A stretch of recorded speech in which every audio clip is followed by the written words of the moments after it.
স্বাধীনতা আমাকেই আদায় করতে হবে।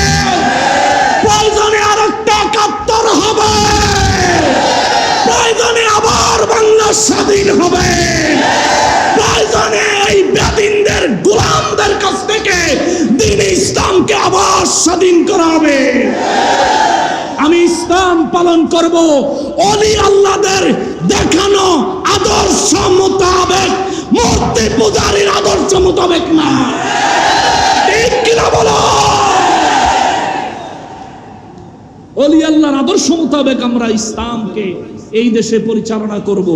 আমি ইসলাম মানবো আল্লাহর ওলিদের আদর্শ মোতাবেক, কেননা এদেশে ইসলাম আল্লাহর ওলিরাই নিয়ে এসেছে। তুমি দেশ গড়ার জন্য মূর্তির পূজা মণ্ডপে গেলা। এই দেশে যখন ম্যাক্সিমাম মানুষ মুসলমান না, তখনকার সময় শাহজালাল বাবার থেকে শুরু করে আবেদ শাহ মাদানী পর্যন্ত এবং আরো বিভিন্ন ওলি আল্লাহরা এ দেশে তশরিফ এনেছেন। ঠিক কিনা? এরা মানুষকে দ্বীনের দাওয়াত দিয়া, ধুতি খুললা, লঙ্গি পিন্দাইয়া, তারপরে করে মসজিদে না কালেমা, আজান, একামত, নামাজ, রোজা, হজ, যাকাত সব শিখাইছে। ঠিক কিনা? বলেন, জীবনে কোনোদিন আবেদ শাহ মাদানী কোন পূজার মণ্ডপে গেছে? শাহজালাল বাবাই কোন পূজার মণ্ডপে গেছে? পূজার প্রসাদ কোন ওলি আল্লাহ খাইছে? মূর্তির সামনে কোন ওলি আল্লাহ কোনদিন মন্ত্র পড়েছে? আজ যারা মূর্তির সামনে মন্ত্র পড়ো, আবার নির্লজ্জের মতো পূজার প্রসাদ হারাম জিনিস ভক্ষণ করো, তোমাদের মুখে নীতি কথা মানায় না। তোমাদের দ্বারা ইসলাম কায়েম হবে না, বরং ধ্বংস হবে। ঠিক কিনা বলেন? রাগ করেন না, আমি উচিত কথা বাফরেও ছাড়ি। যেটা বলতেছিলাম রে বাবাজি, সূরা মুজাদালার 22 নম্বর আয়াতে মহান রব্বুল ইজ্জত যে কথাগুলো বলেছেন, ওয়ার্ড বাই ওয়ার্ড যদি ব্যাখ্যা করে বলতে পারতাম তাহলে দিলে শান্তি পাইতাম, কিন্তু সময় নাই। যে সমস্ত আলেম অবস্থান করতেছে তাদেরকে যদি ইজ্জত না করি, আল্লাহ যেটুকু নেয়ামত দিছে নারাজ হইলে ছিনায়া নিয়ে যাইব। অতএব বেয়াদব হতে চাই না, আদবি হতে চাই। কেননা বেয়াদব হলে দেউলিয়া হয়, আর আদবি হলে আউলিয়া হয়। তার জন্য মূর্তির সামনের আদব না। আদব দেখাবি অলির দরবারে যা, আবেদ শাহ দরবারে আয়, শাহজালাল বাবার দরবারে যা, নবীজির দরবারে যা, আল্লাহর ওলিদের, নবীর সাহাবীদের, নবীর তাবেঈগণের, এমনকি বুজুর্গানে দ্বীনের দরবারগুলোতে হাজির হইয়া তাজিম দেখারে দুনিয়া আখিরাতের নিয়ামত দিয়ে জিন্দেগি ভরপুর করে দিবে কে? আরো জোরে বলেন না কে? কেননা আল্লাহ বলছেন, ওয়াকুনু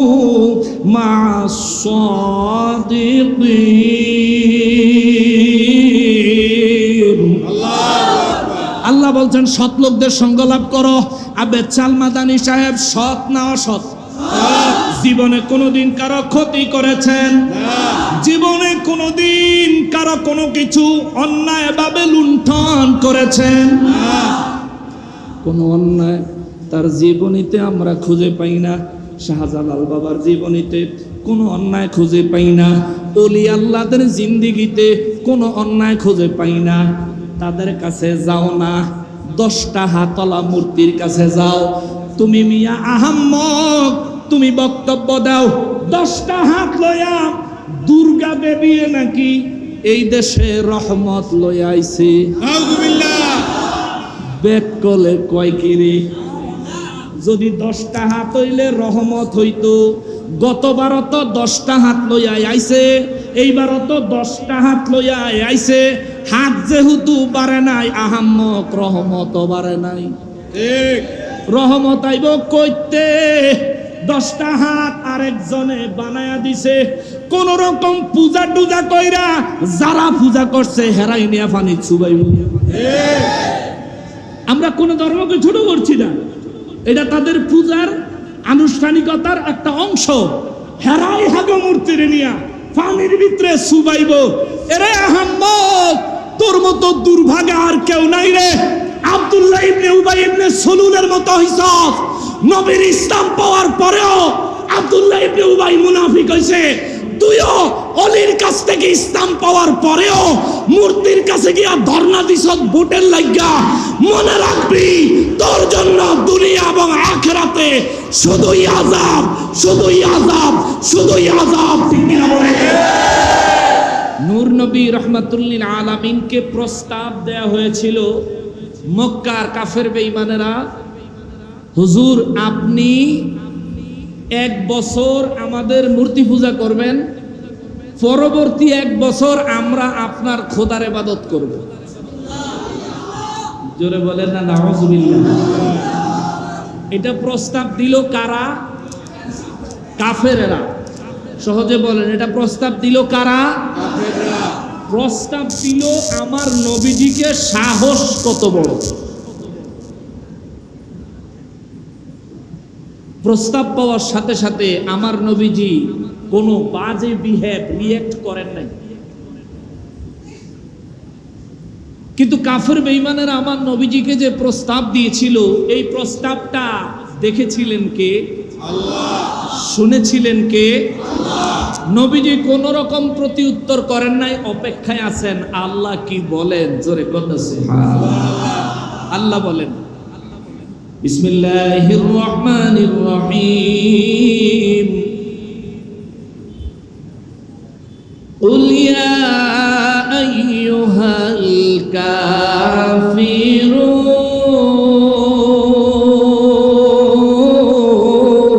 আল্লাহু আকবার। রব্বুল আলামিন বলেন, নবী গো, ওগো রাহমাতুল লিল আলামিন, ওই কাফিরদের জবাবে আপনি বলে দেন, ইয়া আইয়ুহাল কাফিরুন, হে কাফের সম্প্রদায়েরা, লা আবুদু মা তা'বুদুন। আল্লাহু আকবার। হুজুর আপনি বলে দেন, আমি তাদের ইবাদত করব না, তোমরা যাদের ইবাদত করো। জোরে কন্না সুবহানাল্লাহ। নবীজিকে প্রস্তাব করা হয়েছিল, হুজুর আপনি 1 বছর আমাদের মূর্তির পূজা করেন, তাহলে পরের 1 বছর আমরা আপনার খোদার ইবাদত করব। আল্লাহ কয়, হুজুর বলেন, লা আবুদু মা তা'বুদুন, তোমরা যার ইবাদত করো আমি তার ইবাদত করি না, করছি না, করব না, অতীতেও করি নাই। তার মানে নবীজিকে প্রস্তাব দেওয়ার পরেও আমার নবীকে আল্লাহ শিখাইয়া দিলেন, হুজুর প্রত্যাখ্যান করেন। আর বিনা প্রস্তাবে, বিনা দাওয়াতে আমাদের দেশের মুফতি মুহাদ্দিসেরা পূজার প্রসাদ খায়। ঠিক কিনা বলেন? আল্লাহ নিজে আল্লাহর রাসূলের মানা করে, হুজুর আপনি বলেন, লা আবুদু মা তা'বুদুন। তার মানে আল্লাহর হুকুম হইল, ওরা যার ইবাদত করে আমরা তার ইবাদত করব না, ওরা যার ইবাদত করে আমরা তার ইবাদতের মজলিসে যাব না, ওরা যারে রব মানে আমরা কখনোই তাকে রব হিসাবে স্বীকৃতি দিব না। এটা আমার আল্লাহর চাওয়া।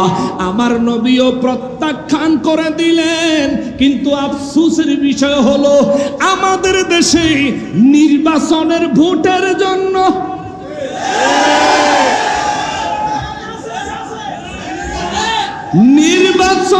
ভোটের জন্য রাত্রে বেলা নির্বাচনের আগের দিন সিল চলে।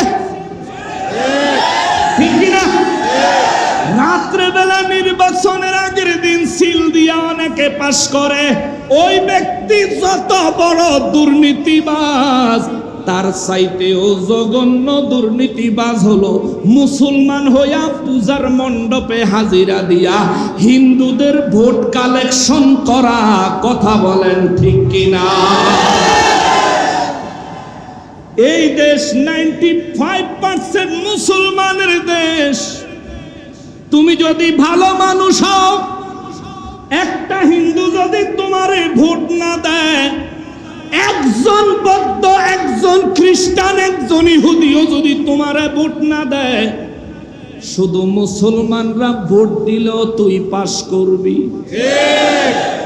তাহলে তুই হিন্দুর পূজাত গেছত কোন আকলে? তুই করলি কি রে মামুর ভূত? বস্তা কিনছ বাজারের টানে, তলার শিলাই কাটছ নিজে, এবার হিন্দু পাড়ার পূজার মণ্ডপে গেছ ভোট কালেকশন করতা। আরে বেকুব, তোর তলাশিরা, তো তলাশিরা বেকল। মুসলমানের নারী, আমার পেয়ারা নবীর উম্মতের নারী, রব্বুল ইজ্জত নূর নবীকে শিখাইয়া দেয়, লা আবুদু মা তা'বুদুন। হুজুর আপনি বলেন আমি তোমরা যার ইবাদত করো আমি তার ইবাদত করি না। আল্লাহ আর কয় হুজুর বলেন ওয়ালা আনতুম আবিদুনা মা আ'বুদ, আর আমি যার ইবাদত করি তোমরাও কিন্তু তার ইবাদত করো না। যদি আমি তোমাদের মূর্তির পূজা করলে তোমরা আমার আল্লাহর ইবাদত করো, এই বদৌলতেও আমি তোমাদের মূর্তির পূজা করব না, করব না, করব না। নবীজির আল্লাহ কয় হুজুর বলেন ওয়ালা আনা আবিদুম মা আবাদতুম। আল্লাহ কয় হুজুর নবী গো, ও নবী আপনি আরো বলে দেন তোমরা যার ইবাদতকারী হয়েছো আমি কখনোই তাদের ইবাদতকারী হব না, হব না, হব না। তার মানে মূর্তির পূজার মণ্ডপ প্রত্যাখ্যান করা এটা মুমিন মুসলমানের নিদর্শন। আল্লাহর ওলির দরবার প্রত্যাখ্যান করে পূজার মণ্ডপে হাজিরা দেওয়া কাফের মুশরিকের নিদর্শন, ঠিক কিনা? এটা কি নকশবন্দি ইমামে রব্বানি দরবার শরীফে আবিদ শাহ মাদানী হুজুরের উরুস মোবারকে গতবার আইছিলাম, জীবনে প্রথম। আমার বাড়ি যদিও কাছে, সময় সুযোগ মিলে না বিদায় আসতে পারি না। উরুসে নববী শরীফে আল্লামা বাহাদুর শাহ মুজাদ্দিদি হুজুর আমারে স্পেশাল ভাবে দাওয়াত দিছিলেন, কিন্তু হুজুররে কিছু বলতে পারি নাই, আর আমার প্রোগ্রামের পেজ ছিল যার কারণে আসতে পারি নাই। আমার এই সিরাজগঞ্জ শাহজাদপুর একটা মাহফিল ছিল, তো আল্লাহ তাআলার অশেষ মেহেরবানিতে এবার আইলাম। জীবনে প্রথমবার আইছি, যে বক্তব্য দিয়া গেছি ওয়াহাবিগো কলজা আইজো জ্বলে, ঠিক কিনা বলে? জ্বলে বন্ধু, তোমার জ্বলতে থাকো, কিছু করার। তুমি যেই কাজ করো তোমারে জ্বালাইয়া পুরাইয়া ছাই বানাইয়া লাঠি দিয়ে পিটাইতে হবে। তোমার কাম কাজ বালা না বন্ধু। এ মুসলমানের নারী, আমার পেয়ারা নবীর উম্মতের নারী, নূর নবী রহমাতুল্লিল আলামিনের আল্লাহ শিখায়া দেয়। হুজুর বলেন তোমরা যাদের ইবাদত করো আমি শর্তের ভিত্তিতে শুধু নয়, আমি নবী আল্লাহ পাকের নির্দেশে আল্লাহর ওহীর মাধ্যমে জবাব দিচ্ছি। আজকে নয় শুধু, আমি আমার বাকি জিন্দেগিতে কোনোদিন কখনোই তোমাদের মূর্তির পূজা আমি করব না, তোমরা যারা ইবাদত করো। দেখেন এবার পূজা কারে কয়? পূজা কারে কয়? হিন্দুরা পূজা করে কেমনে? সাজুগুজু কইয়া রেডি হইয়া পূজার মণ্ডপে উপস্থিত হয়, হয়ে পূজার মন্ত্র পড়ে, পূজার আনুষ্ঠানিকতা সম্পন্ন করে, পূজার প্রসাদ খায়, মূর্তির তাজিম জানায়, ঠিক না? এই তো পূজার প্রসেস। এটাই যদি পূজার প্রসেস হয়, আমাদের দেশে যারা টুপি পাঞ্জাবি গায়ে দিয়া, নতুন পাঞ্জাবি, সুন্দর টুপি, গায়ে বডি স্প্রে কিংবা আতর মাইরা পূজার মণ্ডপে গেছেনি? পূজার মণ্ডপের আনুষ্ঠানিকতা উপস্থিত থাকা আনন্দ চিত্রে অনুভব করেছে কিনা? করছে। আবার ওই পূজা মন্ত্র মৌলবী সাহেব মাইক দইরা পড়ছেনি? কথা কয় না। আবার মণ্ডপে মন্ত্র পড়ার পরে মণ্ডপের প্রসাদ খাইছেনি? আরে মন্দিরের পূজার প্রসাদ খায়া যাদের অভ্যাস, মিলাদের ওরসে তাবারুক তাদের পেটে হজম হয় না। কারণ বাংলায় একটা কথা আছে, কুত্তার পেটে ঘি হজম হয় না। ঠিক কিনা বলো?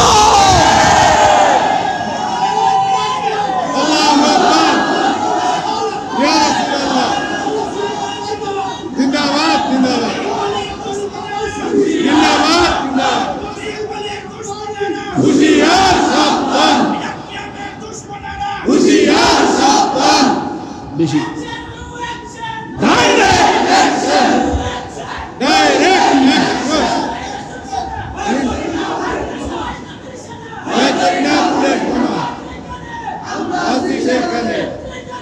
আমরা আছি।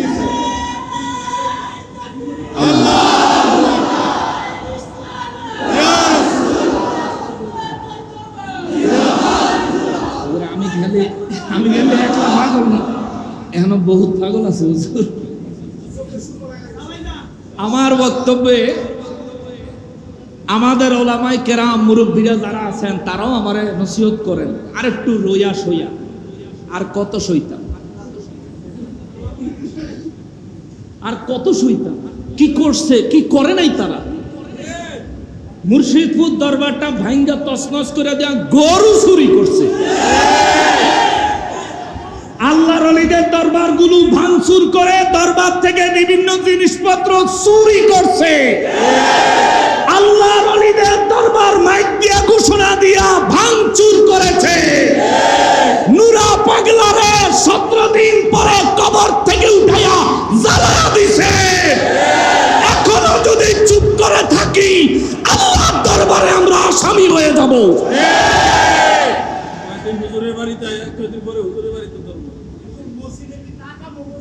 হ্যাঁ,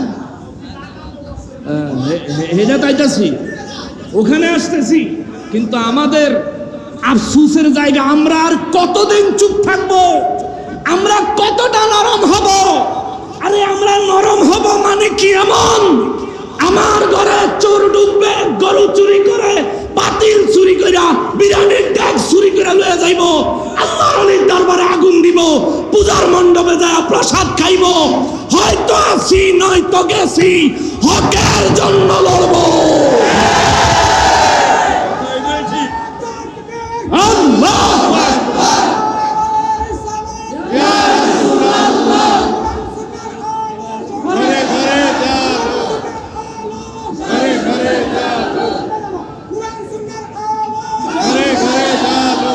শোনেন, আমরা যদি আল্লাহর ওলিদের শান ও মান রক্ষার জন্য শুধু বক্তব্য পর্যন্ত নিজেদেরকে ক্ষান্ত করে দেই, শুধু হিকমত পর্যন্ত নিজেদেরকে ক্ষান্ত করে দেই, তবে আমি বলবো আপনারা বদরকে ভুলে গেছেন। বদরের ময়দানে হযরতে আবু উবাইদুল্লাহ ইবনে জাররাহ রাদিয়াল্লাহু তাআলা আনহু, আবু উবাইদা ইবনে জাররাহ রাদিয়াল্লাহু আল্লাহর রাসূলের জন্য নিজের পিতাকে হত্যা করেছিল। আজ আমরা যদি নমনীয়তার নামে সন্ত্রাসী জঙ্গি গোষ্ঠীকে কোনো কিছু না বলেই নরমালি তাদেরকে ছেড়ে দেই, আজ নয় কাল তারা বাহাদুর শাহ হুজুরের ঘরে ঢুকবে। আজ নয় কাল তারা হাতুড়ি নিয়ে আবেদ শাহর মাজার ভাঙতে আসবে। আমাদেরকে যেমনি ভাবে বক্তব্যে জ্বালাময়ী হতে হবে, যেমনি ভাবে মৌখিকভাবে সমস্ত অন্যায়ের প্রতিবাদ করতে হবে, এখন আর শুধু মুখে প্রতিবাদ করার সময় নাই, এখন হাত তুলতে হবে। নিজের অধিকার নিজেকেই আদায় করতে হবে। আমার স্বাধীনতা আমাকেই আদায় করতে হবে। প্রয়োজনে আরেকটা ৭১ হবে, প্রয়োজনে আবার বাংলা স্বাধীন হবে, প্রয়োজনে এই বেদিনদের গোলামদের কাছ থেকে দ্বীন ইসলামকে আবার স্বাধীন করা হবে। আমি ইসলাম পালন করব ওলি আল্লাহদের দেখানো আদর্শ মোতাবেক, মূর্তি পূজারীর আদর্শ মোতাবেক না।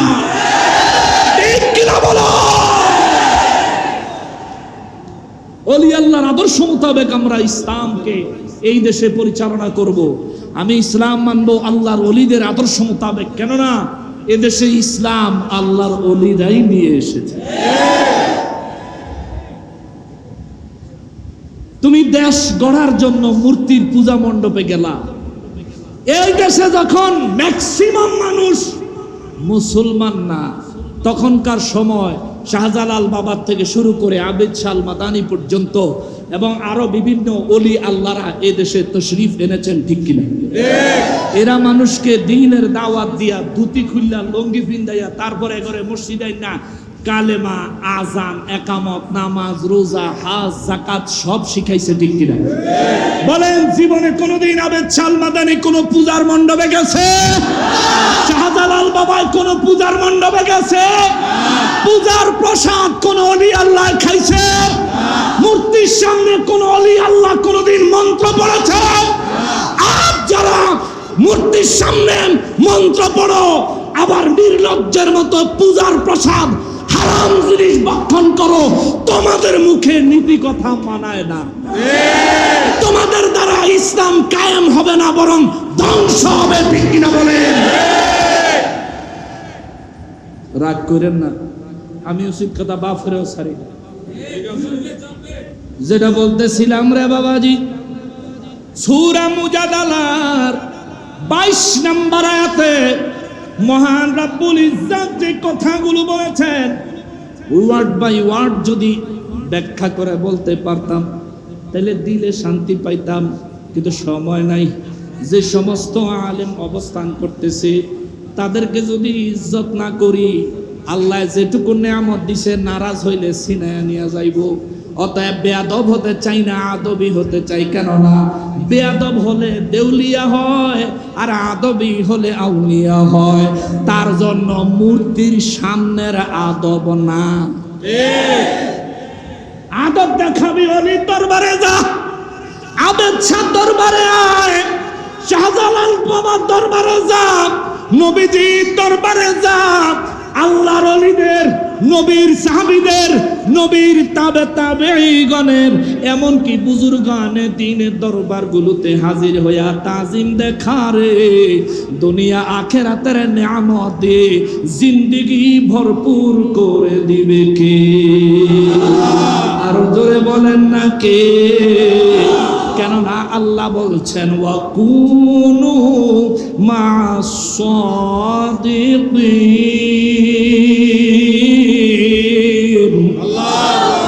আল্লাহ বলছেন সৎ লোকদের সঙ্গ লাভ করো। আবেদ শাহ মাদানী সাহেব সৎ না অসৎ? জীবনে কোনোদিন কারো ক্ষতি করেছেন? জীবনে কোনোদিন কারো কোনো কিছু অন্যায় ভাবে লুণ্ঠন করেছেন? কোন অন্যায় তার জীবনীতে আমরা খুঁজে পাই না। শাহজালাল বাবার জীবনীতে কোনো অন্যায় খুঁজে পাই না। ওলি আল্লাহদের জিন্দেগিতে কোনো অন্যায় খুঁজে পাই না। তাদের কাছে যাও না, 10টা হাতলা মূর্তির কাছে যাও। তুমি মিয়া আহাম্মক, তুমি বক্তব্য দাও 10টা হাত লইয়া দুর্গা দেবী নাকি এই দেশে রহমত লইয়া আইছে। আউযুবিল্লাহ। বেক কলে কয় কিরে, যদি 10টা হাত হইলে রহমত হইতো। গতবারও তো 10টা হাত লইয়া আইছে, এইবারও তো 10টা হাত লইয়া আইছে। হাত যেহেতু বাড়ে নাই, আহাম্মক রহমত বাড়ে নাই। ঠিক, রহমত আইব কইতে? 10টা হাত আরেকজনে বানায়া দিছে। কোন রকম পূজা টুজা কইরা যারা পূজা করছে হেরাই নিয়া পানি চুবাইব। আমরা কোন ধর্মকে ছোট করছি না, এটা তাদের পূজার আনুষ্ঠানিকতার একটা অংশ। হেরাই হাগো মূর্তির নিয়া পানির ভিতরে চুবাইব। এরে আহাম্মক, তোর মতো দুর্ভাগা আর কেউ নাই রে। আব্দুল্লাহ ইবনে উবাই ইবনে সুলুলের মতো হইছস। নবীর ইসলাম পাওয়ার পরেও আব্দুল্লাহ ইবনে উবাই মুনাফিক হইছে। তুইও অলির কাছ থেকে ইসলাম পাওয়ার পরেও মূর্তির কাছে গিয়া ধর্ণা দিছস ভোটের লাগা। মনে রাখবি, তোর জন্য দুনিয়া এবং আখিরাতে শুধুই আযাব, শুধুই আযাব, শুধুই আযাব। ঠিক কিনা বলে?